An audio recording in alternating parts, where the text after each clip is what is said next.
Hola, ¿cómo están? Bienvenidos al Rincón de la Orfandad, una emisión más de este espacio en donde los huerfanitos, Nicolás Alvarado y Gaby Guerrero, nos dan cobijo a los metiches, Jaime Guerrero y Tere Vale. ¿Cómo están, chicos y chicas? ¿Cómo les va? Estamos aquí encantados y ya más bien adscribiéndonos a ver si los fenómenos paranormales nos sacan de este valle de lágrimas. Ok. Jaime Guerrero, Yo debo decir que quiero ir a Willoughby. ¿a dónde? A Willoughby. ¿Y qué es Willowy? Ya lo explicaré más adelante. Yo me siento más como en Amityville, para ser franco. No. Sí. Qué horrible, qué horrible. Yo también últimamente estos 3 años me he sentido como en Amityville. Sí. Sí, yo me siento como que anda aquí rondando el personaje principal de mis recomendaciones. Ándale, eso sí está muy fuerte, ¿eh? Sí, Bueno, es parecido. Pero además, Jaime como el Guerrero. personaje principal de mis recomendaciones en realidad vive en el tiempo, es decir, es eterno, adopta distintas formas, vive en distintos siglos, etcétera, pues a lo mejor si anda por acá y trae un disfraz, porque tiene la capacidad de metamorfosear su ya. apariencia física. A Entonces, a lo lo mejor, mejor a ya lo no anda mejor, de berlinés, sino de tabasqueño. sí, y a lo mejor ahorita anda en Sinaloa, ¿verdad? En una de esas. Oye, Jaime, tú estás en The Twilight Zone. Y ya lo notaste. Sí, con el conductor que era, bueno, emblemático el hombre, ¿eh? Charlie, Sí. Bueno, pues a ver, Jaime, empecemos. ni más ni menos. Bueno, a ver, pues esta serie, Pero sal, ¿no? Sal de tu zona. calma. Primero la voy a presentar como se debe, porque este que estamos viendo es Rod Serling, que se volvió una figura icónica de la serie, por lo menos en la primera temporada, digamos, en las primeras 5 temporadas aquí le pusieron Dimensión Desconocida, pero en realidad debería haberse llamado La Zona Crepuscular, un nombre que Rod Serling siempre pensó que había inventado, pero resulta que no, que las Fuerzas Armadas de su país, cuando había algunos eventos inexplicables, decían que pertenecían a la zona crepuscular. Era una coincidencia porque los nombres fueron puestos independientemente uno del otro. A Rod Serling le llamó mucho la atención. Esta serie, que en algunos otros países se le puso en los límites de la realidad, la quinta dimensión o cualquier otra cosa, aquí se volvió a mí me gustaba mucho y muchos de mis conocidos veían o vieron digamos, este primer paquete de 5 temporadas, después habría otros de la dimensión desconocida. Creo que ha sido, pues, mal calificada como de ciencia ficción. En realidad, incluso cuando salían extraterrestres, pues no tenían nada de ciencia, era pura ficción. También ha sido calificada como de terror. No más de la mitad o buena parte, creo que el 70% de sus episodios no son terroríficos, ¿sí? Entonces, yo creo que queda perfectamente digamos, el límite que nos marcó la encuesta de Gabriela Guerrero de ser, paranormales. Cada episodio es único, no hay continuidad entre episodio y episodio, ¿sí? Y eso es importante porque tenía que plantear la historia, desarrollar la historia y dar una conclusión. La mayor parte de los episodios tenían una especie de planteamiento moral, cuestionaban al espectador y cuestionaban la situación que se vivía en Estados Unidos. Miren, una de las características es que Rod Serling era muy conocido como guionista, pero también muy conocido como crítico de muchas cosas que pasaban en su país. Por ejemplo, él fue un crítico del macartismo, ¿sí? Él, logró encontrar en la dimensión desconocida formas de decir las críticas a su país, pero aparentemente en una cuestión fantasiosa. Entonces, pues ahora sí que les puso varias bolas rápidas a la censura norteamericana de su época y ni se dieron cuenta. Bueno, la primera etapa de La Dimensión Desconocida pues fue del 59 al 64. Hubo 156 episodios en 5 temporadas. No fue muy premiada, ganó nada más 3 premios y 4 nominaciones a los premios Emmy, pero sí tuvo varios premios Hugo, o sea, estos premios que se dan más bien a la fantasía. Hubo una segunda etapa a mediados de la década de los 80s que no fue, digamos, pues, tan vista. Ya había pasado mucho tiempo y ya había habido muchas series que retomaban un poco el espíritu. Una tercera época en 2010 y una cuarta en 2019. También se realizó una película, seguramente Teresa la vio, no sé Nicolás si la haya visto, pero esta película, pues sí saben que tiene una historia triste detrás. En uno de los episodios estelarizados por el actor Vic Morrow, que se hizo conocido en los 60s por ser el héroe de la serie Combate, una serie que yo no veía porque me parecía muy aburrida. Vic Morrow falleció filmando uno de los episodios de La Dimensión Desconocida, cuando el helicóptero pues se ladeó y él y uno de los niños que estaba con él, un niño recuerdo que vietnamita, fueron alcanzados de manera espantosa por las aspas del helicóptero y los degollaron. También hay un cómic, hubo series radiofónicas, una revista. Déjenme decirles que hay varias curiosidades que iré diciendo. La serie, pues ahora es una serie de culto, la primera etapa, digamos. Fue pues muy vista después de que había concluido, siguió siendo muy vista. ¿Qué cosas vale la pena señalar? Pues las críticas que se hacían a veces a la política de su país, encubiertas, ¿sí? Déjenme decirles que además era curioso porque tenía la serie la recomendación de varios escritores y cineastas. Entre los cineastas importantes, pues, Orson Welles. Orson Welles simpatizaba con la serie.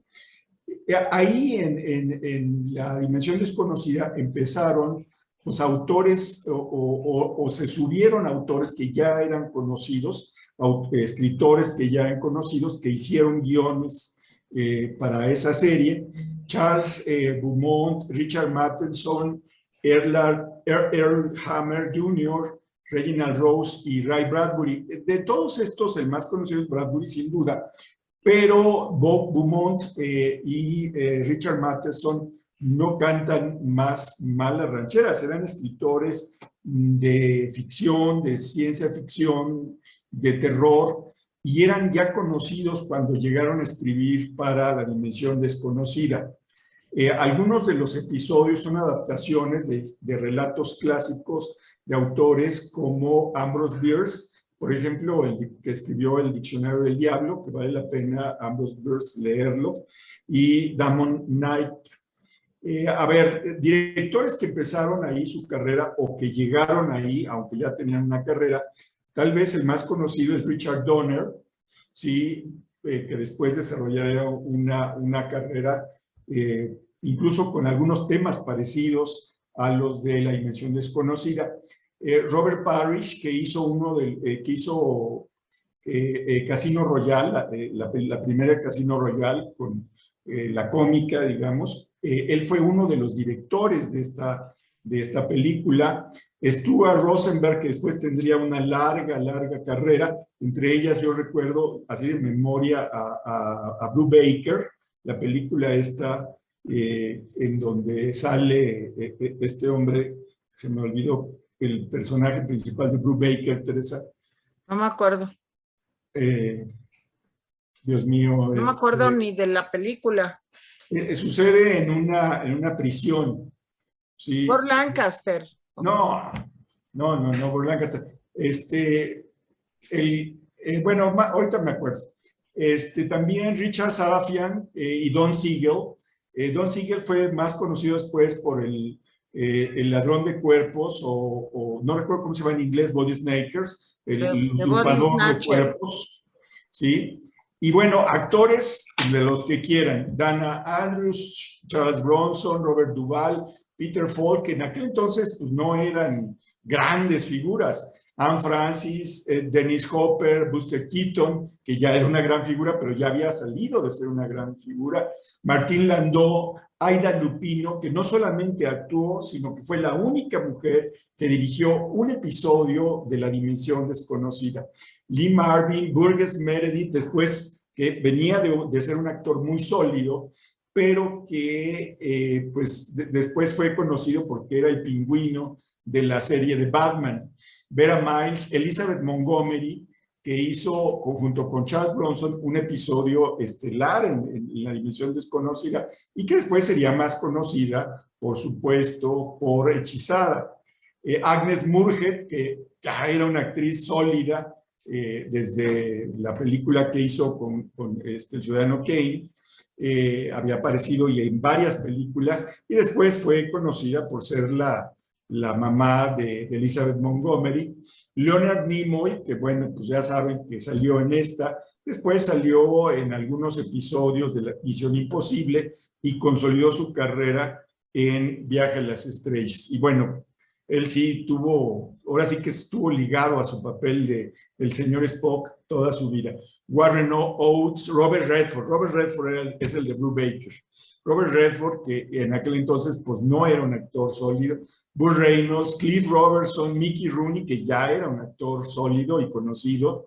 Telly Savalas, que hace un episodio de una muñeca diabólica, que recuerda mucho pues, a Annabelle, pero en aquel entonces pues Annabelle no existía. Yo no he visto a Annabelle. William Shatner, que hizo 2 episodios para Dimensión Desconocida, que déjenme decirles que uno de ellos se volvió clásico. Hay una leyenda ahí que quién sabe si sea cierta o no, que ahorita contaré, y más conocido como el Capitán Kirk. Rod Taylor, Lee Van Cleef, Jack Warden, James Whitmore, Dick York, que después participaría en Hechizada, Dick Young, que fue el primer esposo de Elizabeth Montgomery, por cierto, Ron Howard, que en aquel entonces era un pelirrojo actor, y no el director que no le cae bien a Nicolás, Tiger Stevens, Julie Newmar, que después hizo una serie que se llamaba Mi Muñequita Viviente y era impresionantemente guapa. Buddy Ebsen, que a los 5 años ya era anciano, y ya tenía cara de ancianito, que después hizo una serie de detectives bastante chistosa, y hizo Los Beverly Ricos, era el tío Jeff. James Coburn y Billy Mumy. Billy Mumy, que después sería uno de los actores favoritos de Tere por Perdidos en el Así es. Bueno, la música de la primera temporada fue hecha y dirigida por Bernard Herrmann. Bernard Herrmann es un hombre que ganó un Oscar por El hombre que vendió su alma, pero también musicalizó Psicosis. Entonces, pues estábamos hablando de alguien que era pues, muy bueno en el trabajo, ¿no? En las siguientes temporadas de esta primera etapa fueron musicalizadas por Marius Constant. Bien, bueno, ya saben que Rod Serling pues, es el narrador, pero déjenme decirles que no quería ser el narrador. Él era el creador de la serie, pero no quería ser el narrador. Él quería que Richard Egan pues narrara, pero Richard Egan tenía varios compromisos y no pudo. Le había dicho que sí, pero a la mera hora le falló. Entonces, Rod Serling intentó que, fíjense nada más qué curioso hubiera sido que Orson Welles fuera el que narrara la serie. Sí, digo, Padrísimo. sí, pero resulta que cuando le pasó pues, los costos de honorarios a su amigo Rod Serling, pues ya no le pareció, dijo Rod Serling, no, pues siempre tenemos, no sé qué me recuerda problemas de dinero, y tú quieres que yo te pague esto, pues no te puedo pagar eso. Por cierto que Rod Serling y Ray Bradbury terminaron peleados después, porque Ray Bradbury lo acusó de que en varias de las historias le había pirateado ideas. Rod Serling siempre negó eso, pero bueno, pues quién sabe. A ver, algunas de las tramas estuvieron a punto de ser prohibidas ¿sí? Por las cadenas, porque dicen, oye, aquí tú te estás refiriendo a esto. No, el hecho de que los robots sean obedientes al dictado de uno de ellos, no quiere decir que esté hablando yo de McCarthy. Entonces, varias veces tuvo que llegar con su cigarro, porque como Teresita era un adicto al tabaco, por eso en varias de las series, cuando él empieza, está fumando. En aquel entonces, pues no había la persecución a eso. A ver, ya para terminar, déjenme decirles algunos de los episodios que a mí más me gustan, ¿sí? Y termino con el que más me gusta. Uno que se llama Al fin hay tiempo suficiente. No sé cómo se llama en inglés, pero aquí se llama Al fin hay tiempo suficiente. Fue estelarizado. No me acuerdo de todos los actores, pero sí. Burgess Meredith. Burgess Meredith era un hombre pues que le gustaba mucho leer, y entonces en lugar de ir a trabajar se iba a la biblioteca y se ponía a leer. Por supuesto, su jefe se enojaba, su esposa se enojaba, se metía al baño para leer y ahí estaba leyendo sus libros. Entonces, pues todo el mundo se enojaba con él estaba con ganas siempre de leer, y un día pues descubre que en la biblioteca de su ciudad hay un sótano muy padre, bien iluminado, aireado y toda la cosa, pero aislado del mundo externo, y ahí se encierra a leer, y resulta que se le pasan las horas, y cuando sale se da cuenta de que una bomba atómica acabó o sea, que una guerra atómica acabó con la humanidad. ¿Sí? Y entonces, en lugar de decir, oigan, pues qué mala onda, dice, por fin voy a tener tiempo de leer. ¿Sí? Y entonces empieza a apilar libros y los empieza a ordenar, pero en eso se le caen las gafas y se rompe. Entonces, es de una ironía maravillosa, porque tú dices, el tipo está loco, ¿cómo ponerse a leer cuando es el último hombre sobre la tierra? Pero se le rompen las gafas y resulta que no veía nada sin esas gafas. Es uno de los episodios mejor hechos. Y luego viene el de Parada en Willoughby, no sé cómo se llama aquí, pero es un hombre que viaja todos los días desde fuera, desde fuera a la ciudad a trabajar. En un tren. En un tren. Y un día le dice, el tren para en un lugar que se llama Willoughby. Y entonces él dice, qué raro, nunca había visto esta parada. Y se baja en Willoughby y resulta que no está nevando como en la ciudad que dejó, sino que está lleno de sol, la gente está muy tranquila, los niños juegan, pues hay un tío vivo en la plaza del del pueblo, todo el mundo lo saluda, le ofrece comer, le dice que esté tranquilo, pero él dice, no, pues yo me tengo que regresar. Se sube de nuevo en el tren y llega a su casa, y en su casa está nevando. Entonces dice, aquí hay algo raro. Al final se queda en Willoughby. Él decide que ya no va a regresar a esa otra vida que dicen que es como de Amityville, ¿sí? Sino que se va a quedar en Willoughby a disfrutar de una vida sin presiones, ¿sí? Con vecinos amables, con políticos honestos y no demagógicos, etc. Y al final, pues todos se quedan diciendo, pues, ¿qué pasó con este asunto? Y resulta que el hombre había saltado del tren en movimiento y había muerto. Y lo curioso del caso, o sea, él se sienta en Willoughby, pero el cuerpo está ahí tirado. Y cuando lo va a levantar la policía, dicen, miren, aquí se tiró. Dice, aquí era la antigua parada en el siglo pasado de Willoughby. Bueno, y ahí termina. Siempre hay un dejo de ironía. Hay otro que se llama Esta es la buena vida, y es de una mujer, una mujer que llega a un lugar, se le descompone el auto, llega a una casa, los adultos la tratan bien, hay un niño pues que le habla muy bien, etc. Ese niño es Billy Mommy, y aquí hace un papel espantoso, porque resulta que el niño podía leer las mentes y podía controlar la materia. Entonces, si por ejemplo quería que Teresita dejara de fumar, le quitaba la boca.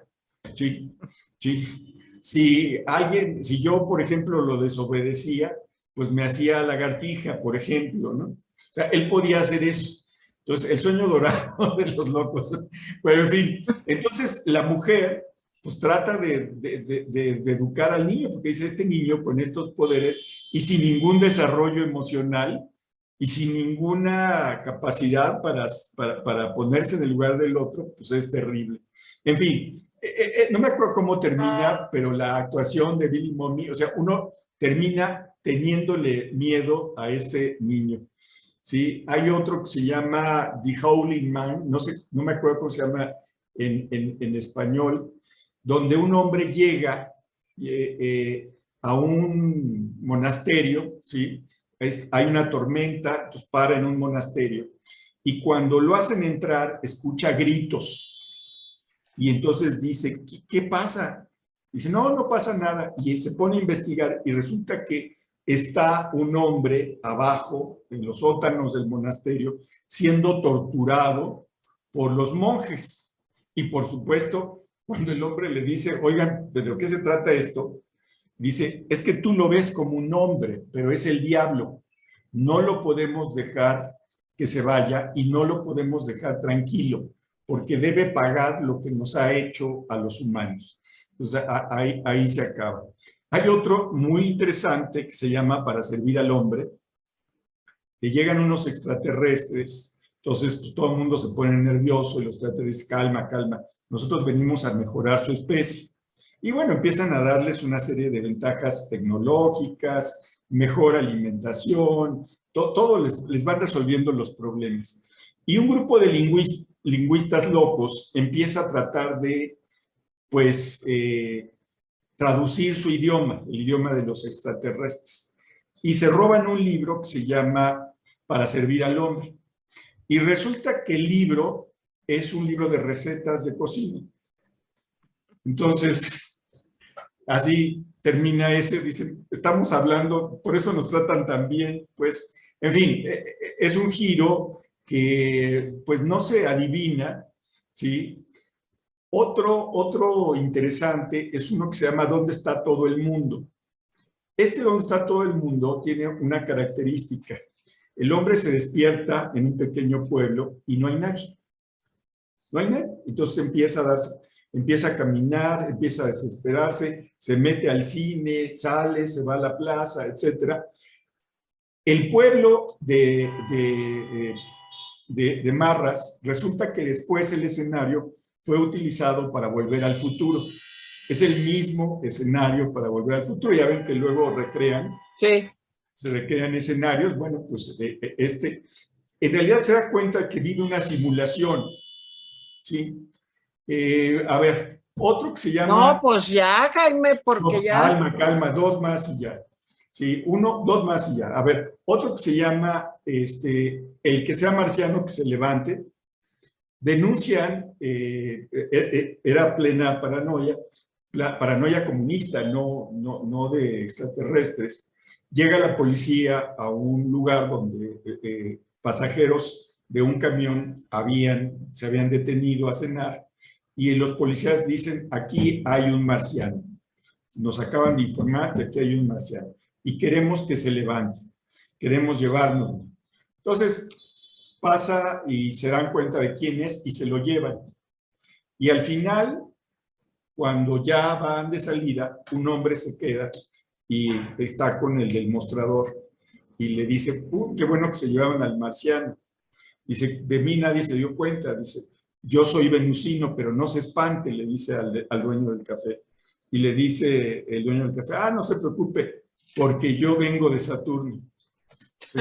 En fin, y el último, que es el episodio que más me gusta y seguramente es uno de los más conocidos, es Pesadilla a los 2000 pies, a los 20,000 pies, perdón. Este episodio está protagonizado por William Shatner, fue el segundo episodio que hizo para la serie, ¿sí? Y es el episodio en donde William Shatner llega, se sienta en el asiento junto al ala y ve cómo un gremlin aterriza en el ala y empieza a comerse parte del ala. Dice, vamos a estrellarnos. Y cada vez que él le dice a la gente que está pasando eso, se asoman y no ven nada. Hay una tormenta afuera que le quita visibilidad.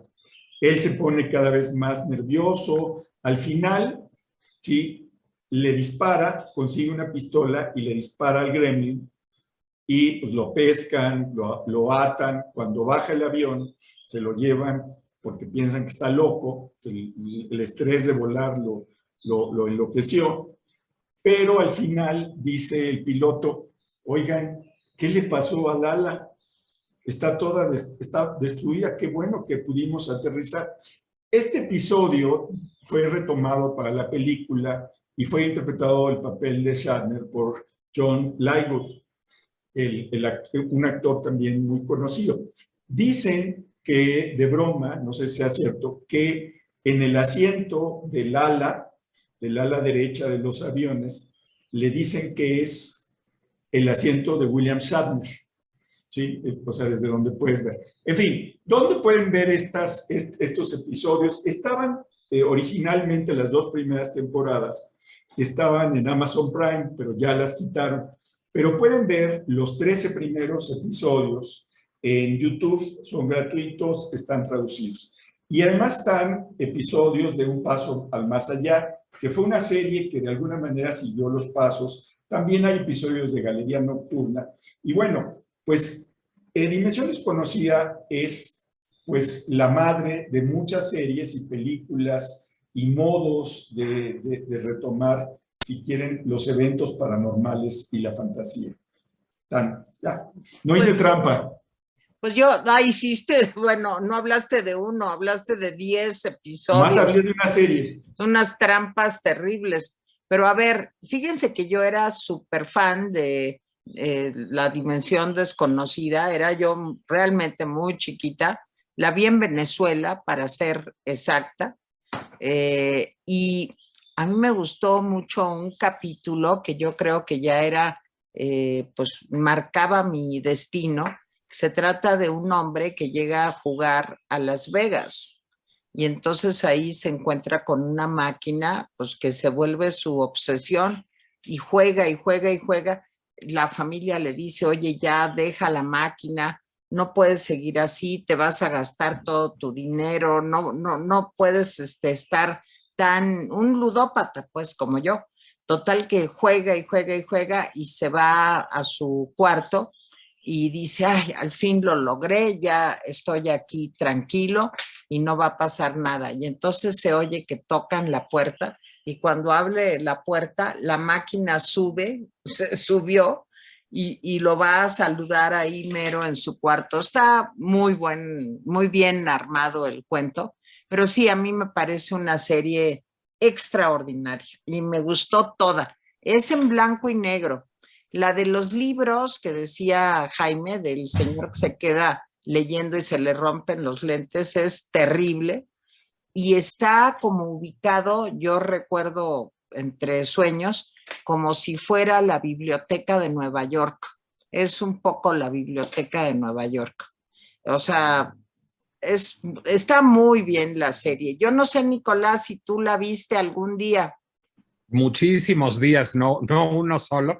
Es una de mis series favoritas. Sí, pues son muchos capítulos. Sí, muchos. Es una serie de mis series favoritas de todos los tiempos. Ahora, yo nunca la vi de estreno. Entonces, como nunca la vi de estreno, la he visto a cachos y en desorden a lo largo, pues, de 40 y pico de años. Es decir, cuando yo era niño, la pasaban en las tardes, la retransmitían, digamos, ya era una serie vieja, si no me equivoco, como en Canal 9, yo creo, en las tardes, o en Canal 5, no me acuerdo, me tocó verla muchas veces. Luego me tocó verla en canales de estos de nostalgia, creo que Nickelodeon en alguna época también la pasaban retransmisiones de The Twilight Zone. Y finalmente me ha tocado redescubrir muchos de los episodios de The Twilight Zone en YouTube. No están todos, no están en orden, no están en la misma calidad. Hay unos mejores, hay unos peores, hay en inglés original, hay en español, hay doblados al francés, al italiano, al japonés, con subtítulos, sin subtítulos. O sea, es un poco un desastre, pero si uno quiere echarse unos 10, 15 episodios de The Twilight Zone sí deben de estar en YouTube probablemente. Fue además un gran semillero de directores, directores como John Frankenheimer, como Sidney Lumet, como muchos otros directores, digamos, que pues fueron importantes en el Hollywood de los años 60, se foguearon en La Dimensión Desconocida, en The Twilight Zone.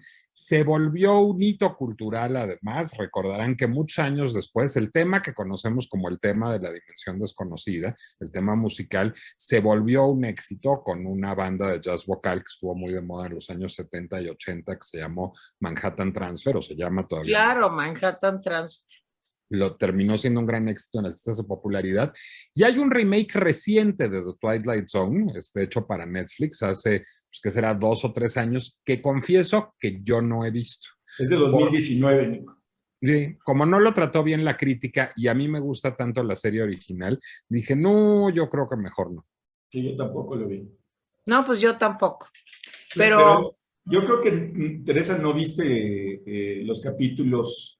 Tú has de haber visto, no sé, ¿en qué año? Porque aquí pasaron... 58, 59, no, sí, 58, 60, pues era cuando vivía yo en Venezuela. Porque, pues entonces Venezuela tenía más acceso más rápido, porque aquí en México pasaron como o sea, ya había concluido la primera etapa de la serie cuando empezó a pasar aquí, fue alrededor del 66, 67 que pasaba. Yo la vi en Venezuela. Y la viste, pues la viste casi estrenada. ¿Y la doblaban en venezolano o la doblaban en mexicano? Con letritas. Subtítulos. No, aquí estaba doblada, ahora sí que siguiendo a Nico, en mexicano. Que era además un doblaje excelente. No, pues No, que estoy viendo que está disponible en Claro Video. Ah, mira. ¿En dónde? En Claro Video. Pero creo que nada más las 2 primeras temporadas, ¿no, Nico? No he visto a tal detalle, pero ahorita lo veo, pero está disponible en Claro Video. Sí, en YouTube hay un paquete de 2 horas de 13 episodios, si quieren ver. Ahora, les voy a decir una cosa que yo creo que ninguno de ustedes conoce ni vio. Un programa que es el antecedente de que también vi, que se llamaba Este es un misterio de la ciencia. ¿No se acuerdan de esa serie? No, yo nunca lo vi. Yo sé de su existencia, pero nunca lo vi. No, pues yo ni sabía. ¿Eh? Yo no sabía que existía. Ah, no. Eso era el papá de The Twilight Zone, es Misterios de la Ciencia. Salía un señor y así muy elegante en una mesa había como aparatos así tipo los del Santo. Ya ven la tecnología de punta de la época. Y entonces salía y decía, esta historia comienza en el año de no sé qué y pasó. Y era algo relacionado con algún hecho, digamos, extraño en el mundo de la ciencia. Y se llamaba Misterios de la Ciencia. Y yo la vi toda, me parecía lo máximo. Y era yo chiquitita, de veras, pues era antes de The Twilight Zone, pues imagínense, ¿no? Sí. Bueno, hay unos pocos episodios en Claro Video, ni siquiera son temporadas completas. Sí. Mira, hay una historia, la característica fundamental de Dimensión Desconocida es que siempre tenía un señalamiento a la especie, a Estados Unidos, tenía siempre un contenido social o político, un mensaje de alguna manera. Se dice que la serie nació de una conversación o sea que Rod Serling quería hacer una serie de crítica y por supuesto las cadenas no lo dejaron, y que platicó con algunos escritores y directores, entre ellos Orson Welles, y le dijeron, bueno, ¿por qué no haces esto? Y dijo, pues sí, ¿verdad? Y entonces de ahí nació Dimensión Desconocida. Y bueno, pues a mí es una serie que yo cada vez que me la encuentro, siempre me parece impresionantemente bien hecha, y con un presupuesto siempre limitado. Bueno, ¿quieren que yo les cuente de mi serie o tú, Nicolás? No puedo contar con todo gusto. Antes quisiera decir otra cosa sobre La Dimensión Desconocida, que es que es sin duda un antecedente importante también de una serie mexicana que fue muy importante para mi generación, que fue Hora Marcada.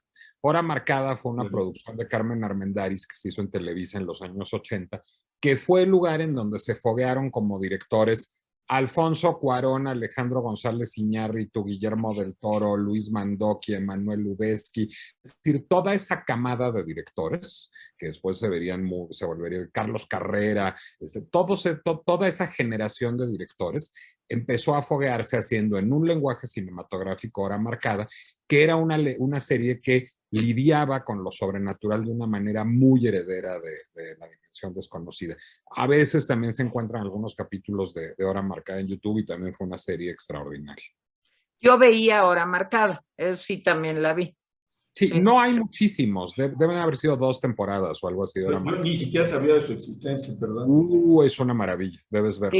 Y los misterios de la ciencia también. Bueno, pues a ver, Mico, ya se está uniendo Gaby Guerrero. A ver, adelante, Mico. Bueno, yo también voy a recomendar una serie, no una serie televisiva, sino una serie fílmica, pero a diferencia de Jaime no les voy a contar cada capítulo. Nico, cuéntanos.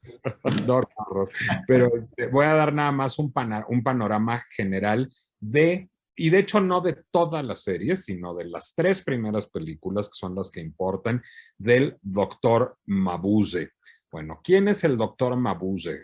El Dr. Mabuse es un personaje creado en Alemania en 1921 por Norbert Rack. Norbert Rack era un escritor de novelas populares, de novelas de folletín, digamos, en aquella época, que quería crear un villano claramente alemán y claramente adecuado, digamos, a la Alemania de los años 20, pues bajo el patrón de Fu Manchu o de Fantomas, es decir, de estos, pues digamos, como villanos con muchas habilidades, con muchos recursos y muy misteriosos de las novelas populares de principios de siglo. Entonces, bueno, crea Norbert Rack a este personaje, a Dr. Mabuse. El personaje es exitoso y conoce entonces muy rápidamente una adaptación cinematográfica por parte de Fritz Lang en 1922. Bueno, Fritz Lang, por supuesto, pues es uno de los grandes directores de la historia del cine. Ahora, no era un director famosísimo en aquel entonces. Ya había hecho Las Arañas, que es quizás su primer díptico importante en el cine, pero no era el gran nombre de la cinematografía alemana que conocemos hoy. Es de hecho Dr. Mabuse, la serie que pone a Fritz Lang en el mapa del cine alemán, y yo diría además que es la serie en donde empieza a desarrollar un lenguaje muy cercano al expresionismo. El expresionismo, bueno, pues era una corriente artística no realista que estaba muy en boga en Alemania a principios del siglo XX y había empezado a tener un correlato cinematográfico en películas como El gabinete del doctor Caligari de Robert Wiene, que eran películas no realistas y que buscaban como adentrarnos en un universo delirante, loco, más o menos metafísico, pero muy angustiante, muy lleno de sombras, de claroscuros en términos literales como en términos metafóricos, con una arquitectura en términos literales como en términos metafóricos, siempre distorsionada y angulosa. Y bueno, justamente este es el lenguaje que ayuda a desarrollar Fritz Lang en la primera película de Dr. Mabuse, Dr. Mabuse Der Spieler, que se puede traducir como el jugador, en términos del jugador de apuestas en un casino, pero también como el jugador en términos de alguien que utiliza a los demás como juguetes, o también como el jugador en términos de actor, así como se dice to play, de actuar en inglés, o jouer, de actuar en francés. Bueno, spielen también es actuar en alemán. Entonces, el doctor Mabuse es el que apuesta, es el que juega con los demás y es el que asume distintas identidades y en efecto todo esto define al Dr. Mabuse. Al Dr. Mabuse lo encarna en esta primera película y en la siguiente Rudolf Klein-Rogge. Rudolf Klein-Rogge fue un gran actor del cine alemán de aquella época, que ahora solo recordamos por las películas de Fritz Lang, particularmente por estas y por Metrópolis, en donde hace a Rothbard, hace al científico loco, pero tiene una historia importante ya aquí para el anecdotario chismoso en la historia de Fritz Lang, porque fue el primer marido de Thea von Harbou. Thea von Harbou fue la esposa de Fritz Lang, fue la guionista de cabecera de Fritz Lang en toda su etapa alemana, hasta que ella misma, pues sí, abrazó las ideas nazis y se quedó en el Tercer Reich y se divorciaron cuando Fritz Lang decidió no seguir lidiando con los nazis y huir de Alemania, primero a Francia y después a Hollywood. Pero bueno, muy modernamente en aquella época, antes de la llegada de Hitler al poder, bueno, pues Fritz Lang le bajó a la mujer, que era la guionista, a su estrella, a Rudolf Klein-Rogge, y siguieron todos filmando películas como si tal cosa, muy contento a lo largo de muchos años. Bueno, ¿de qué va Doctor Mabuse?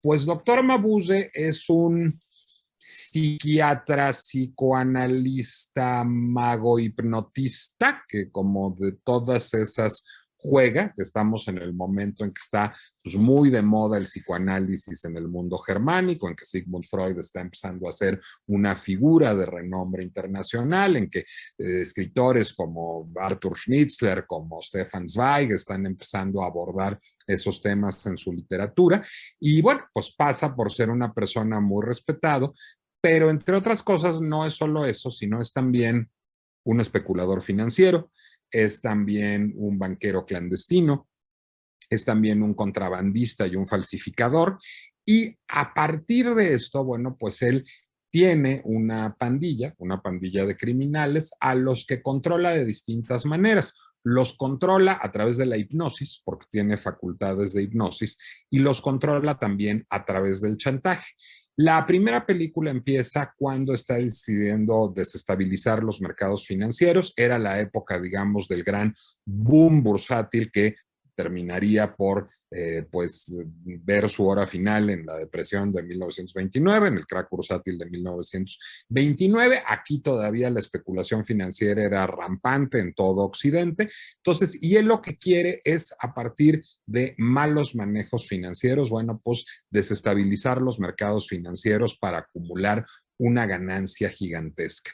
La primera película de 1922 es una película episódica en donde vemos a Mabuse hacer muchas cosas que buscan a llegarle el control político, financiero, sexual, cultural, social de distintas instituciones. Y para hacer todo esto, él cambia de apariencia, pero no solo es un maestro de disfraz, sino que puede, digamos, pues pareciera a veces como transmutar, como cambiar de cuerpo, como habitar a otras entidades, tiene una habilidad para el control mental, tiene una habilidad para la prestidigitación, digamos, y a partir de esto logra establecer un imperio criminal muy importante que sin embargo termina con su derrota en la primera película de 1922.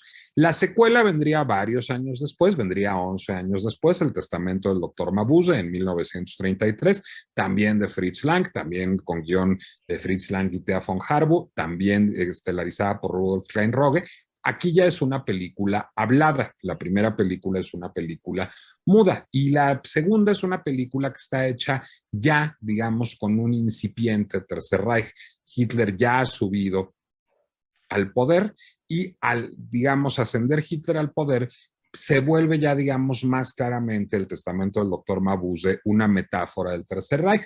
Pasa una cosa muy curiosa. Mabuse está en prisión, está en una prisión de altísima seguridad, en una celda en donde nadie tiene acceso a él, no hay cámaras, no hay micrófonos, no recibe visitas, no tiene manera de comunicarse con el exterior, está completamente desquiciado y se dedica a escribir y escribir, escribir una letra chiquitita en las hojas de papel que le dan todo el día, planes maquiavélicos para asumir el control otra vez financiero, político, de toda suerte de instancias.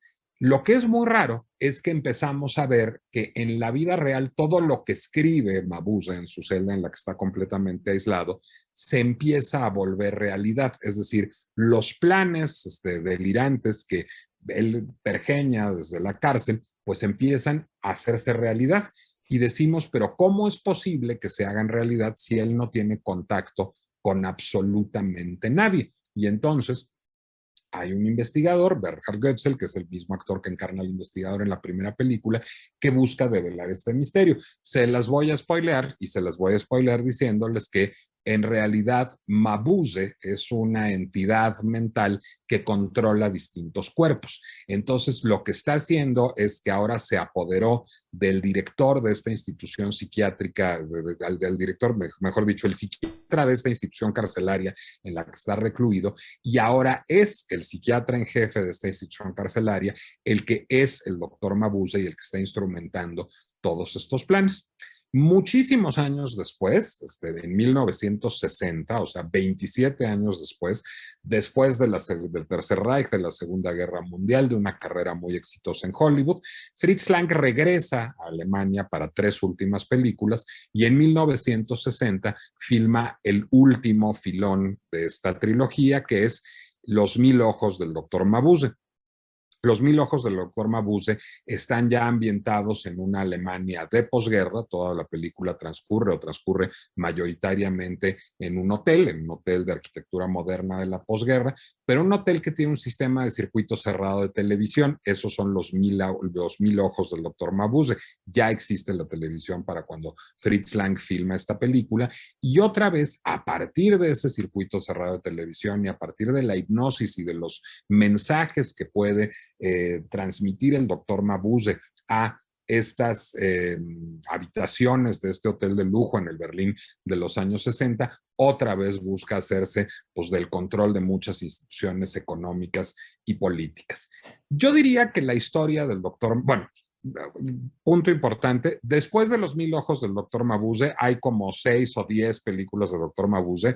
No las vean, son bastante chafas, son bastante malas, ya no son películas dirigidas por Fritz Lang, sino se volvió, digamos, un cine de género bastante fácil, criminal, en la Alemania de los años 60, 70 y hasta nuestras fechas, que no le hacen justicia al personaje y que no exhiben la absoluta maestría técnica y narrativa de Fritz Lang, porque hay que decir que desde la primera película de 1922, yo ahora hace poco se la puse a Eunice, mi esposa, que no es la más entusiasta de ver películas mudas, y terminó fascinada y atrapada por la primera película, porque es una película de una narración espectacularmente moderna, dinámica, diría yo casi trepidante, con estilos de actuación nulamente ridiculizables. Es una gran película, El Testamento del Dr. Mabuse, y yo creo que Mabuse pues funciona en gran medida como una metáfora paranormal de un cierto espíritu de una sociedad en una crisis moral, política y económica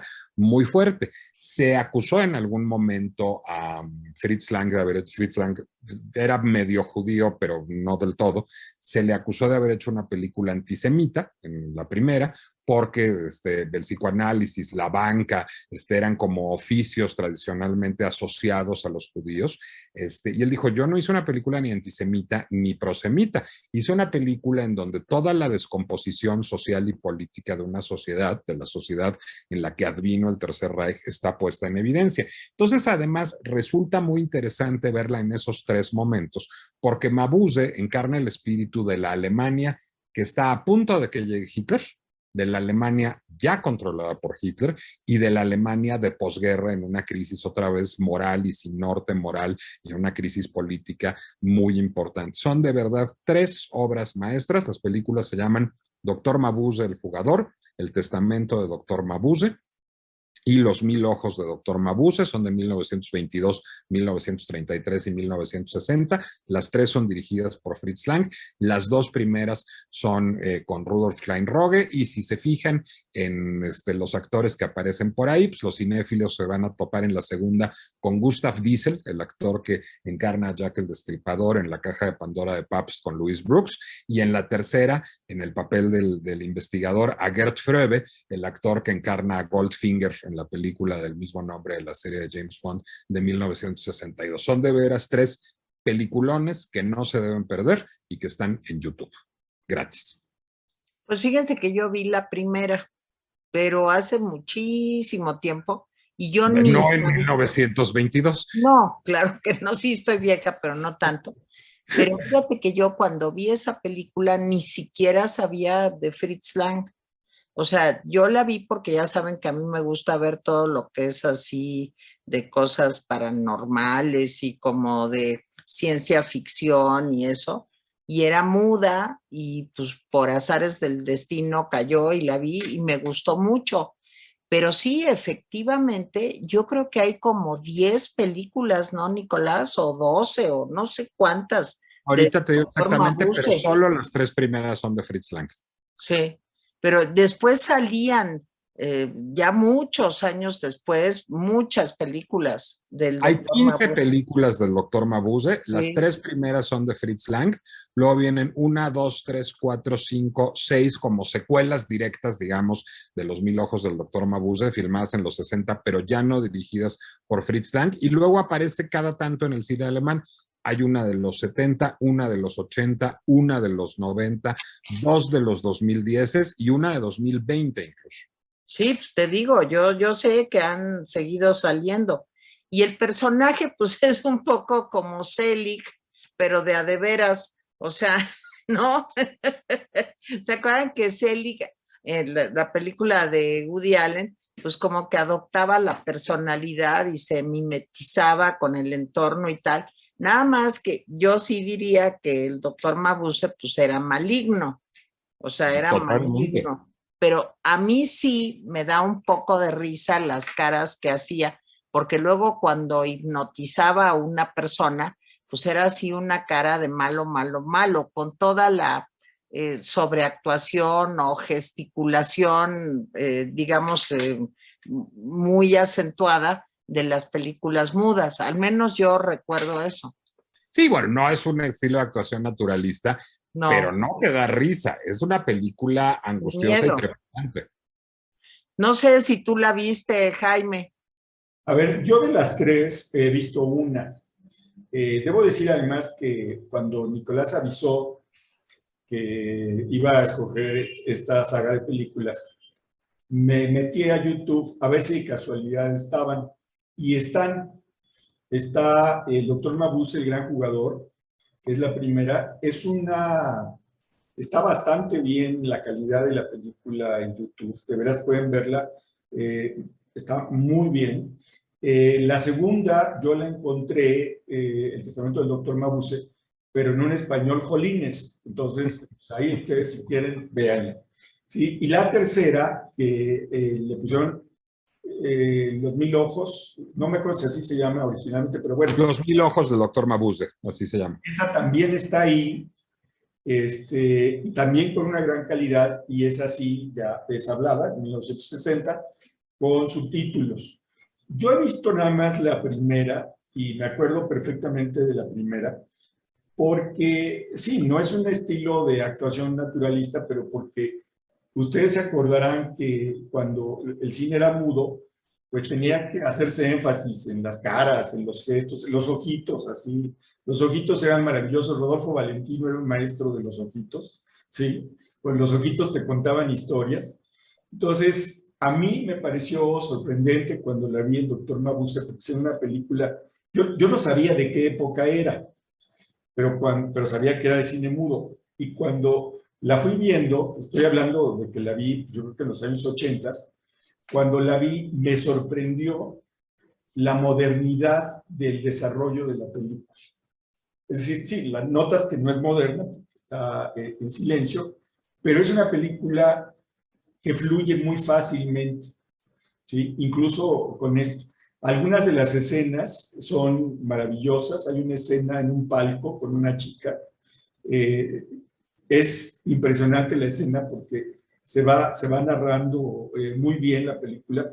Yo sí creo que tiene un toque antisemita y que el doctor Mabuse es finalmente la encarnación del mal. Sí, Entiendo, eso claro.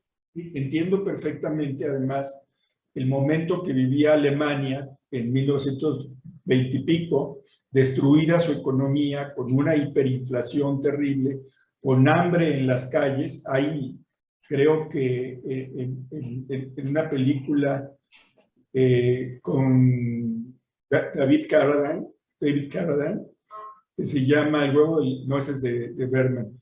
Hay una escena en donde se comían a los caballos porque no había alimento, pues. a los caballos de los tranvías. Esa parte de Alemania, pues de alguna manera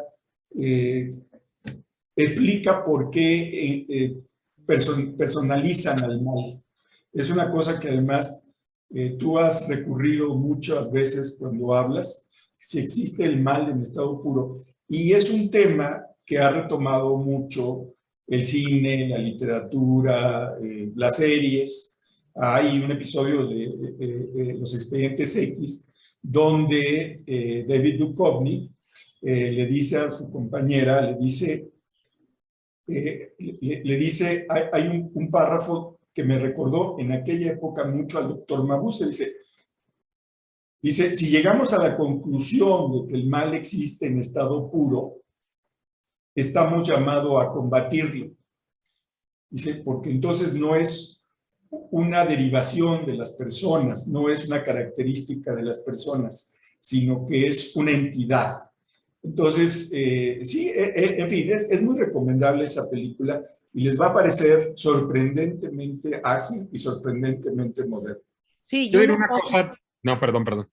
Una cosa interesante es que ahí todavía no filmaba Metrópolis. Metrópolis es de después. Así es, desde el 27. Y es 5 años después. 5 años después. Pero si les interesa el tema del mal, y de la naturaleza del mal, pues su cineasta va a ser en gran medida Fritz Lang. Es, yo diría, que el gran tema del cine de Fritz Lang. O sea, si vemos películas como M el Maldito con Peter Lorre de 1931, o Furia con Spencer Tracy del 36, o Solo se vio una vez con Henry Fonda del 37, o ya digamos en el terreno de lo amoroso y no de lo político, La mujer de la ventana o Scarlet Street con John Bennett y Edward G. Robinson que hizo en los años 40, o Clash by Night con Barbara Stanwyck y Marilyn Monroe que hizo en los años 50, en 1952, el tema de, o Más allá de una duda razonable con Dan Andrews y John Fontaine, ese tema, el tema de hasta dónde llega el mal y hasta dónde llega el bien y cuál es la naturaleza del mal, esos dilemas morales son materia consustancialísima del cine de Fritz Lang. Sí, en fin, sí, se retoma mucho. Déjenme decirles que incluso hay un episodio de Viaje a las Estrellas, que es una serie que abordó todo, en donde en el Enterprise llega un asesino y cuando lo capturan, resulta que él no era asesino, sino que el mal en estado puro se había apoderado, muy al estilo del doctor Mabuse, se había apoderado de él. Y entonces el mal salta a otro, ¿sí? Y al final no pueden con el mal. O sea, el capitán Kirk dice, todo lo que podemos hacer es expulsarlo de la nave y que se quede ahí flotando, porque no pudimos con él. Es un gran capítulo de Viaje a las Estrellas, porque hace toda una reflexión sobre el mal en estado puro. En fin, vean. Gaby, ¿tienes algún comentario? No, no las vi. Ni las vi ni me gustaron. Son de esa categoría. No, sí, no podemos verte en este momento todavía. No, porque soy un fantasma. ¿Estás disfrazada del doctor Mabuse? Claro que no, estoy disfrazada de fantasma. De fantasma. Mira, es una fantasma. Pero estoy disfrazada de la mujer de blanco. Pero descubrí cuando me iba a disfrazar de la mujer de blanco que no tengo vestidos blancos. Y no tengo chalecitos blancos que no tengan como florecitas. Entonces realmente soy la mujer de blanco con flores. No, es que eres Mabuse que se apoderó de Gabriela Guerrero. Exacto. Me parece bien. Está bien. Estás apoderada. Gaby, ¿quieres hablar tú o quieres que hable yo? No, habla tú, porque siempre te dejamos al final y nada más corres. Bueno, ándale pues. Entonces ahí voy yo. Bueno, pues yo voy a cambiar completamente no de tema, porque finalmente aquí también de lo que se habla es del mal, pero de una manera pues ochentera, vamos a decirlo así. Pues les voy a hablar de una serie de televisión de Netflix que tuvo muchísimo éxito desde 2016 y que justamente hoy, que si no recuerdo mal es 27, bueno, el día que estamos grabando este programa, 27 de mayo, pues se estrena la 4ª temporada de Stranger Things.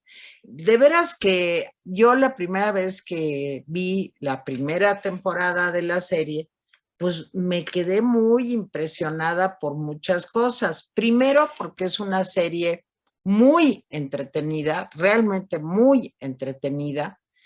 Otra cosa que me asombró es cómo se recrea el ambiente de los años 80 y cómo se recuerda con esta serie, pues películas que yo vi en los 80 como Los Gremlins, como Los Goonies, que es una película que a mí me fascinó, y otras películas de aquellos años de directores pues como Spielberg, como John Carpenter, como Stephen King, en fin, que recuerdan perfectamente todo lo que sucede en Stranger Things, el cine que se hacía por parte de estos directores, de estos productores.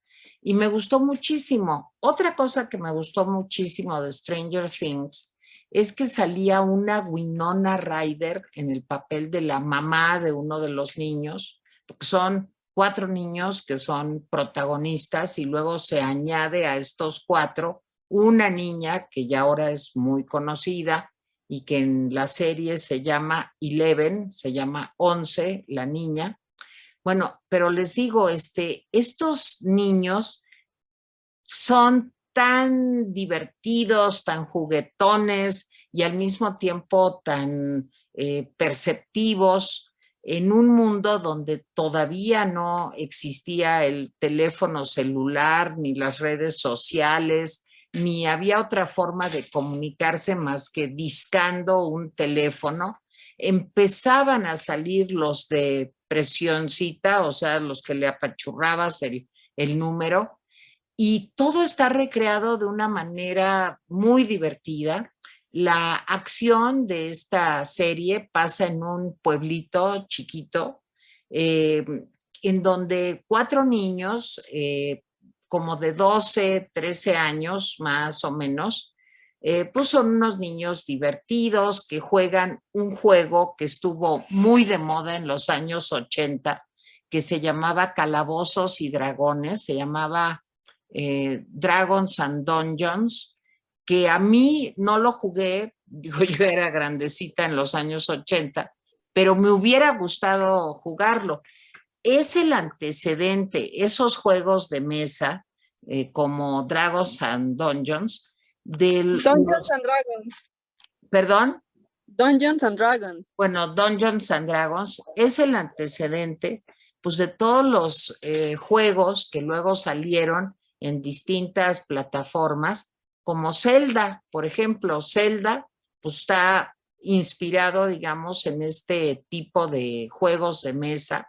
Y los niños de aquellos años, pues, juntaban estampitas, iban siguiendo cada uno de los acertijos, de los misterios que tenían que resolver antes de poder seguir avanzando en el juego.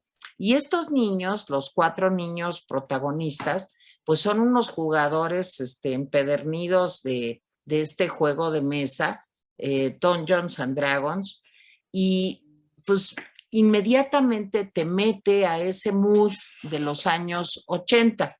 Winona Ryder es la mamá de uno de esos niños. Y Winona Ryder aparece en esta serie después de todos los escándalos que tuvo, ¿se acuerdan? Cuando la cacharon robando en Saks de Los Ángeles y su carrera estuvo pues realmente muy... Nada más hubo un escándalo, Teresa. ¿Cuáles otros? Bueno, después de ese escándalo, pues ya nadie la quería, ¿eh? O sea, ya no le daban películas. Recordemos que ella venía de ser la joven promesa del cine estadounidense. Hablábamos de, ay, ¿cómo se llama? ¿Cómo se llama? El de los fantasmas que viven en una casa y ella era la hija Beetlejuice. Beetlejuice. Lo dijo Bueno, 3 veces y le va a parecer a Nicolás. Exacto, por eso lo dije 3 veces. Y ella también viene de Beetlejuice, viene de Mermaids, que ya contaban ustedes la semana pasada o antepasada. Hizo la película de Drácula también, el papel Inocencia estelar. Perdida, donde ganó Angelina Jolie el Oscar. Sí, pero en fin, era una chava preciosa, que le iba muy bien, que era una muy buena actriz, hizo Mujercitas también, y después de eso, pues sale lo de Saks, pues que la encuentran, pues queriendo salir de la tienda llevando un chorro de cosas robadas.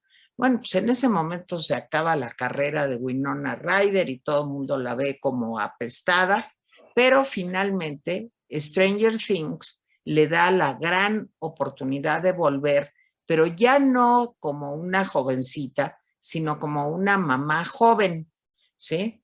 Esta serie se estrena, como les comentaba, en 2016. Está escrita y dirigida por dos hermanos, los hermanos Matt y Ross Duffer.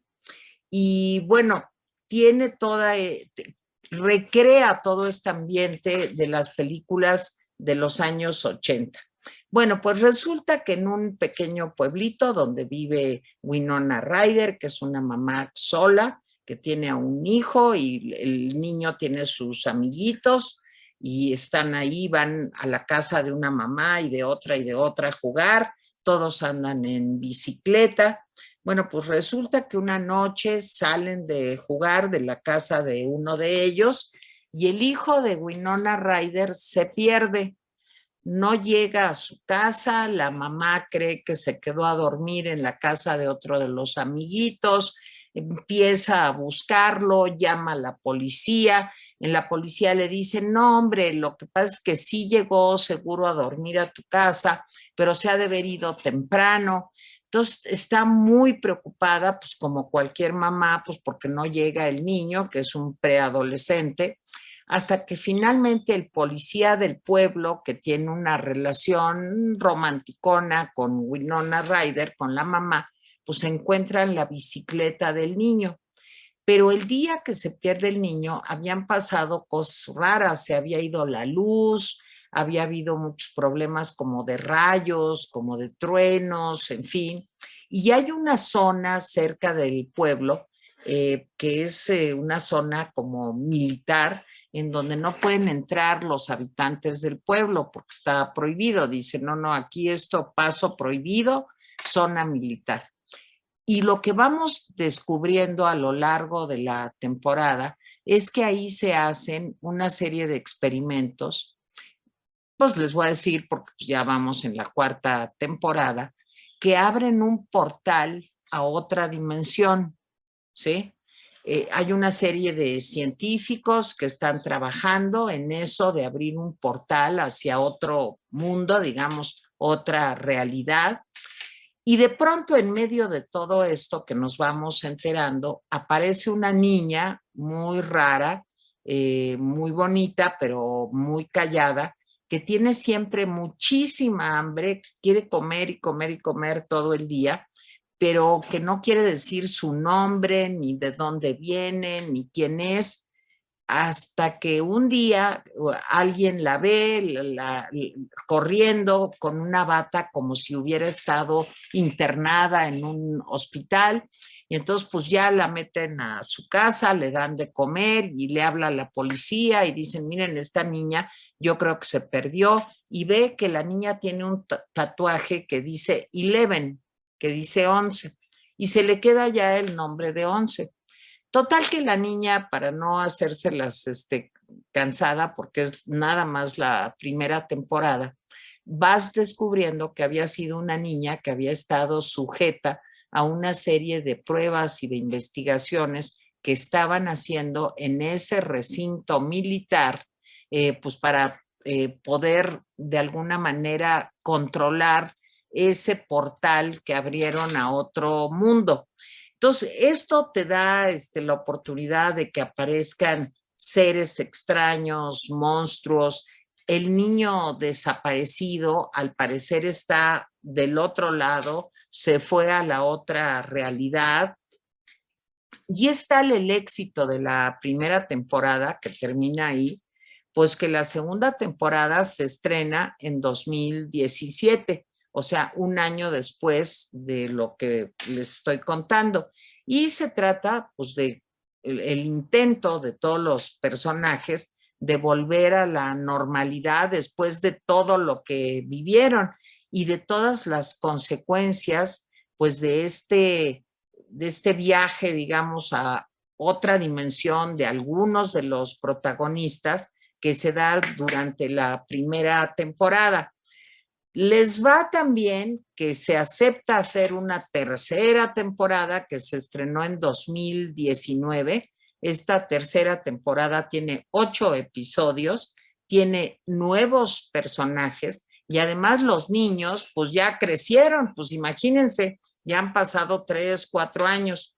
Y ahora, este 27 de mayo, Netflix pues estrena la 4ª temporada. Me dicen, quienes ya la vieron, que yo no la he visto, hasta hoy la estrenan, pero tengo un amigo que lo invitan a premiers y cosas así, y me contaba que ya vio el primer capítulo y que está verdaderamente extraordinario, que retoma el ambiente de la primera temporada. A mí la segunda, debo decir que ya no me entusiasmó tanto.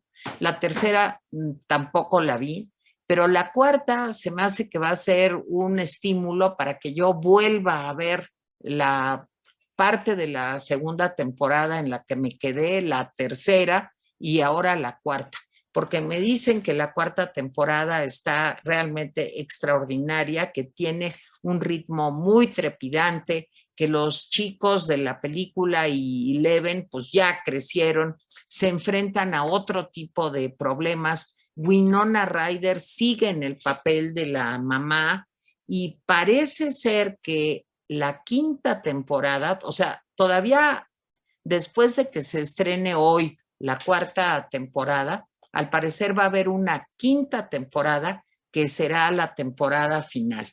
Yo de veras se las quiero recomendar, es una serie padre, divertida, la hicieron pensando en un público juvenil, pero bueno, creo que yo no soy un público juvenil precisamente, pero me gustó muchísimo, me divertí, me gustaron todas las aventuras, me encantan los monstruos que salen. Es una película inteligente, además, no es los monstruos por los monstruos, sino todo tiene una razón de ser y me parece que los niños hacen de veras un trabajo impecable, insisto, igual que Winona Ryder. Así que no se la pierdan hoy en Netflix, bueno, este 27 de mayo en Netflix, la 4ª temporada de Stranger Things. Gaby, ¿querías decir algo? Yo amo Stranger Things. Ah, sí, amo Stranger Things. Es una serie que me recuerda mucho a Stephen King. A cierto Stephen King, por ejemplo, al Stephen King del Club de los Perdedores, de It, del payaso eso. Porque es una historia de un pueblo muy pequeño que tiene estos secretos oscuros, pero que al mismo tiempo estás viendo una historia así de terror y del mal y del bien y de todo lo que tienes que hacer como ser humano, pero es una historia de coming of age, o sea, de estos chicos que encontrando pues su camino a ser adultos, ¿no? Y pues tienen que llegar a eso de distintas formas. Me recuerda muchísimo, muchísimo a It, pero así se parece un montón, también se parece un montón a, por ejemplo, Salem's Lot. Claro. Es una serie que no tiene pierde, o sea, en serio, los niños son actores fabulosos, ya han salido en otras cosas y son súper buenos actores. Winona Ryder está súper bien de la mamá. Y la verdad es que es una serie que no tiene, sí, de veras no tiene pierde. No. O sea, no tiene, todos están increíbles, todas las tramas son increíbles, sí, o sea, y además el soundtrack es maravilloso. El soundtrack ochentero es maravilloso. Ochentero, sí, claro. Es que recrea muy bien los 80. A lo mejor, Gaby, tú no te acuerdas tanto, pero pues yo los 80, pues estaba yo joven todavía y en fin, fue para mí un momento de mi vida muy divertido. pues yo no me puedo acordar de los 80s porque no los viví, pero yo en mi cabeza me imagino los 80s como pues un mundo lleno de cabello explotado, Sí, parado. de leggings de colores y de como donitas en el cabello, así como... Sí, y hombreras Y hombreras, exactamente. muy Y la verdad grandes. lo recrea súper bien, pero además de que lo recrea súper bien, hace muy buen trabajo en lograr que la experiencia de ser adolescente, de ser niño y luego ser adolescente, se pueda traspasar ahora. O sea, no es como que tengas tú que haber vivido los 80s para decir, Claro. pues sí me identifico, sino que hace muy buen trabajo para que te puedas identificar independientemente de la edad y la década que hayas vivido. Entonces, es una serie, yo creo que probablemente es una de las mejores 10 series de Netflix. Yo estoy de acuerdo totalmente. Oye, yo creo que Nico, tú no la has visto, ¿verdad? A pesar de que los 80, pues son tu mera época, eras muy chiquito, pero pues lo recuerdas. Sí, pero no diré que nunca se me ha antojado particularmente. Winona Ryder me cae muy bien, me parece muy buena actriz, me parece muy guapa, pero creo que no va a ser lo mío. Pruébalo, pruébala. O sea, en una Dale de esas. chance. Hay una película de Dungeons and Dragons con Tom Hanks, eso sí, que yo nunca he visto y que se supone que es malísima. Yo tampoco. Yo tampoco. Jaime, ¿tú viste Stranger Things?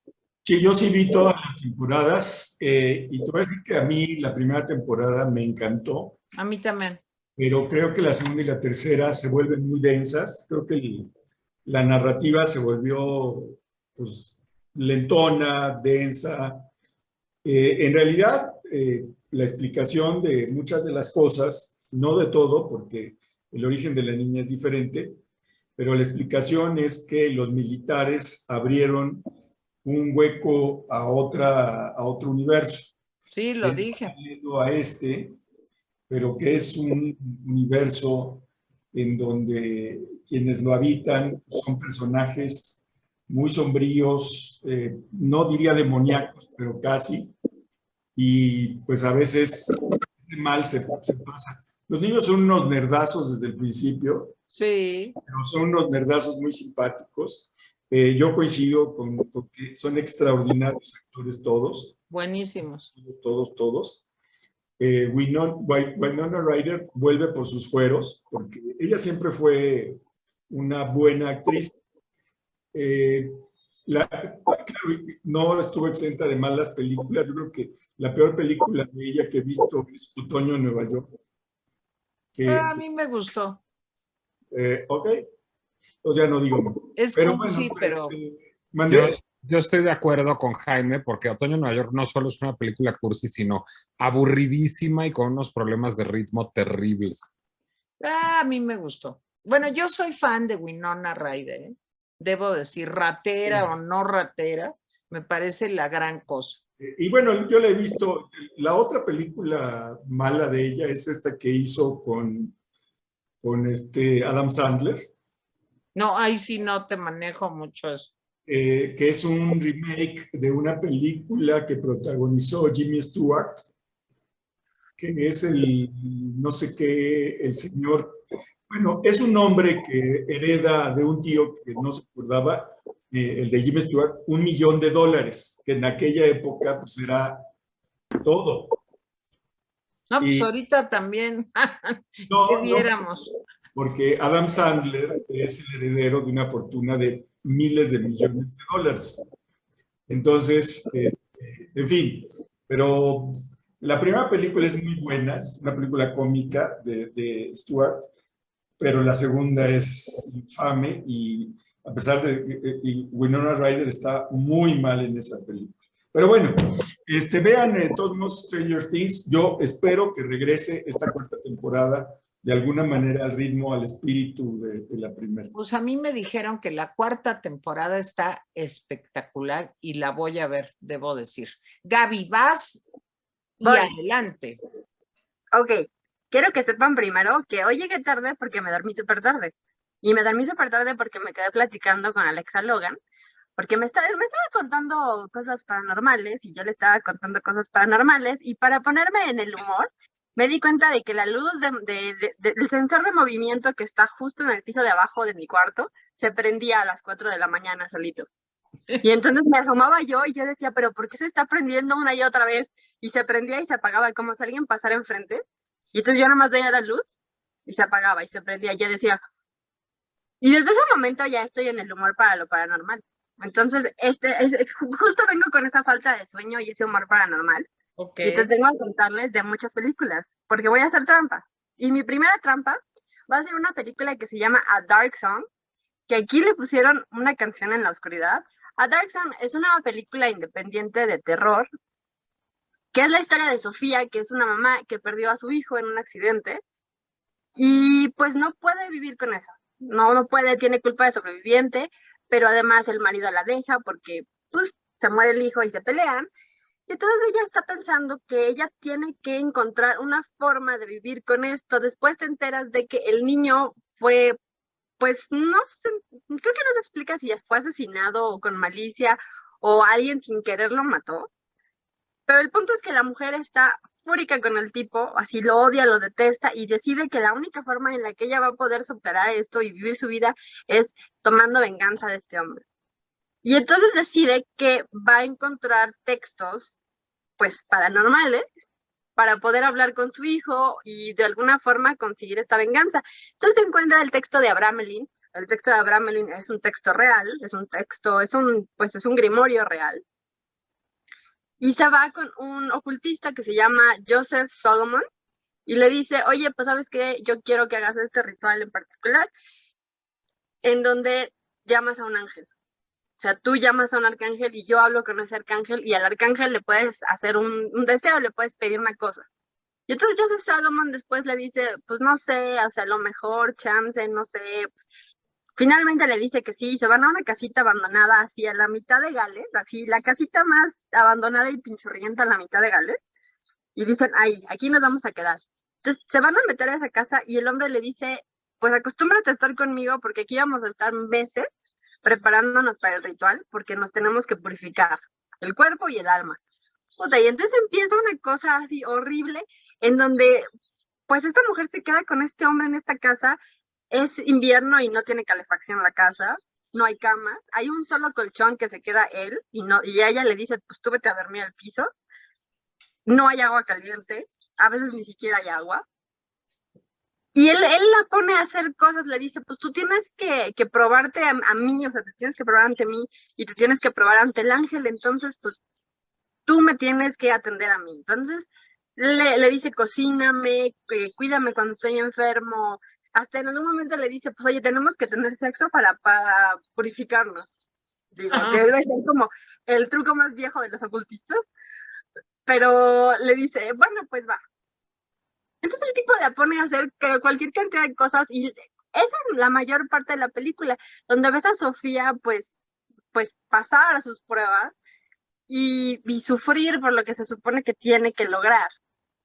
Hay una parte del ritual que se llama la parte del perdón, en donde ella tiene que perdonar a la gente que le ha hecho mal, pero ella no lo quiere hacer, porque le miente a Joseph, le dice, ¿sabes qué? Pues yo quiero llamar al ángel y le quiero pedir algo, pero no le dice que quiere venganza, no le dice que le va a pedir venganza al ángel. Entonces el hombre pues le dice, pues tú no te disculpas y no perdonas a la gente que te hizo mal, pues vamos a tener que hacer el ritual de otra forma. Finalmente hacen el ritual de otra forma.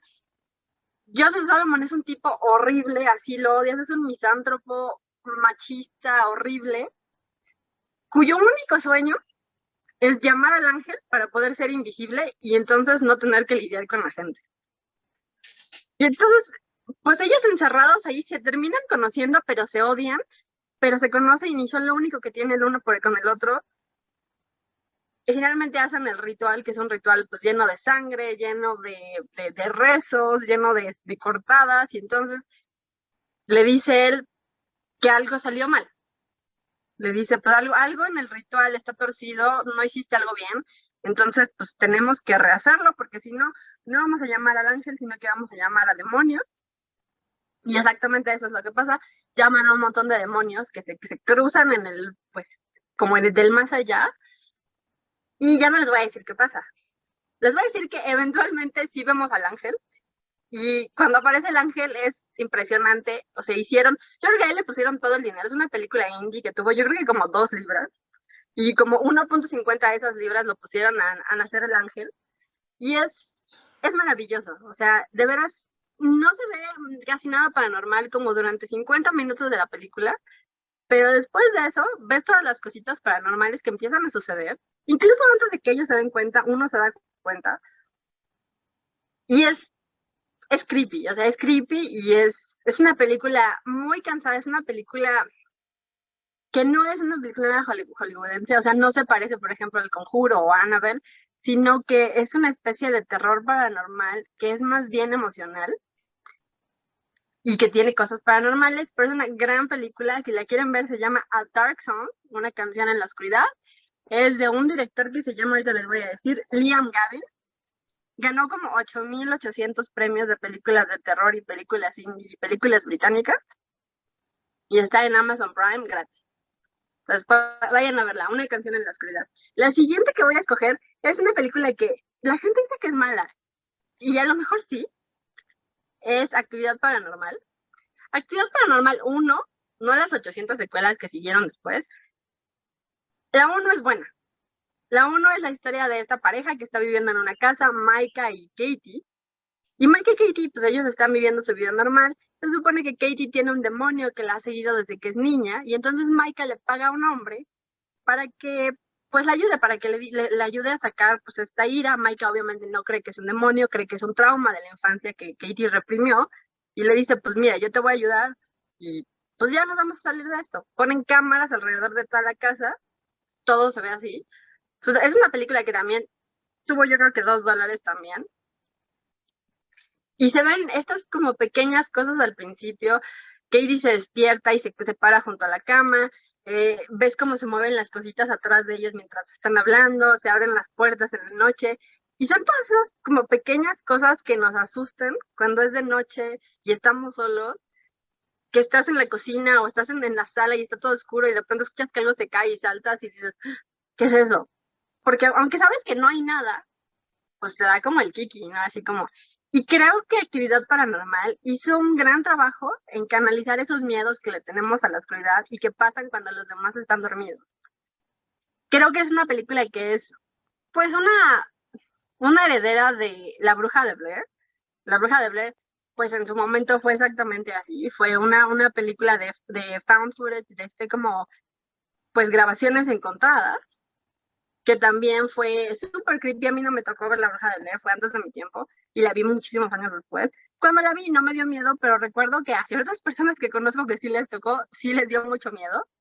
Entonces, las dos tienen esa onda. Las secuelas son pésimas, las de las dos son pésimas, pero Actividad Paranormal 1 es exactamente los miedos que tenemos en la oscuridad. Entonces, vean Actividad Paranormal 1. Creo que está en Netflix, pero si no, ahorita lo busco. Entonces, ahí están esas dos.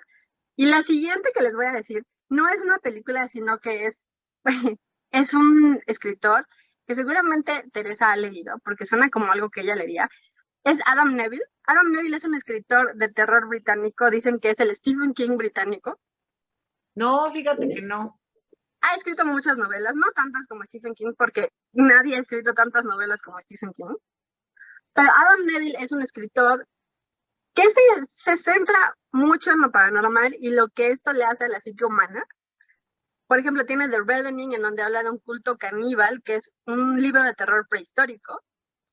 Tiene Nadie sale de esta casa vivo, que también es una película de Netflix, que es muy mala, no la vean, pero lean el libro, que es acerca de una persona, una mujer que se muda a una casa pues una casa de bajo presupuesto, ¿no? Una casa que está en una zona muy fea, porque ella no tiene dinero, se queda sin familia, se queda sin dinero, se queda sin trabajo y se tiene que mudar ahí.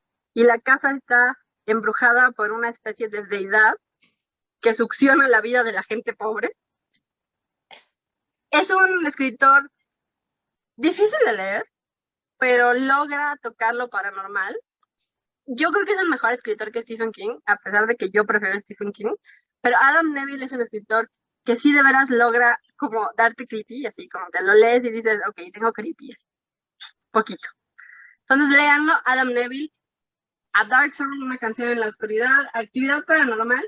Y finalmente les voy a recomendar 2 canales de terror, uno que se llama Relatos de la Noche. Relatos de la Noche es un canal de YouTube de México, en donde la gente manda sus relatos y tiene unas secciones maravillosas, por ejemplo, las peores cosas que la gente ha visto en la carretera de noche. Y leyendas de terror del metro. Y las leyendas de terror del metro tienen cosas tan fabulosas como el vampiro del metro, la bruja del metro, la rata caníbal del metro. Y son unas historias increíbles, cómo las lee el hombre y cómo las cuenta y dice, no, miren, aquí está la prueba de que sí hay algo en el metro.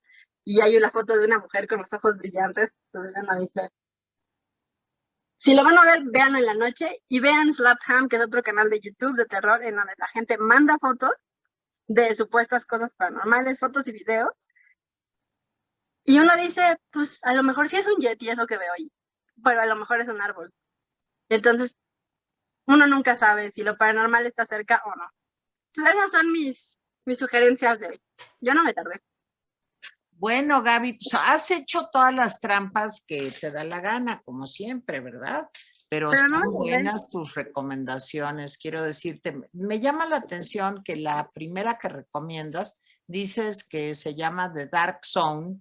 The Dark Zone es también una serie de Netflix que trata de un pueblito en donde hay una cueva que también te lleva a distintos tiempos y que las personas van y vienen y viajan y cosas que suceden. Es una serie buena, ¿eh?